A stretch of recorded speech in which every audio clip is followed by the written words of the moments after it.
আমার লেগে আনছো, অনেক সুন্দর হয়েছে ভাইয়া, ধন্যবাদ। আরে এখনই ধন্যবাদ দিস না, আরো জিনিস আছে। এই দেখ, তোর জন্য রসমালাই আনছি, মনে আছে? আব্বা যখন বাইসা ছিল তুই আব্বারে বলতিস, আব্বা আমার জন্য রসমালাই আইনো। এই দেখ, তোর লাইকা 2 কেজি রসমালাই আনছি। খবরদার তুই একলা খাবি, তোর এই 2 ভাবির একজনেরও দিবি না। আমরা যেহেতু তোর আপন, তোর অভিভাবক, আমরা 2 ভাই মিলা তোর জন্য একটা সিদ্ধান্ত নিছি। কিন্তু কথা দে, আমাদের কথাটা তুই রাখবি।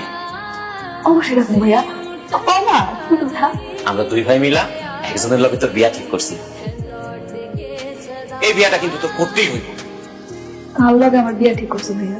আরে ওই যে পশ্চিম পাড়া বরকত ভাই আছে না, আরে যার জমি জামা অনেক আছে, বাজারে 5-6 দোকান আছে, তার লোকে। আল্লাহ, কি ভালো সম্পর্ক।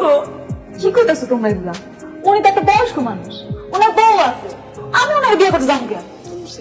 আরে বেড়া মানুষের আবার বয়স, তাছাড়া ওই লোকের টাকা পয়সা ধন সম্পদ কোনো কিছুর অভাব নেই, তোমারে মুহাকানি করে রাখবে।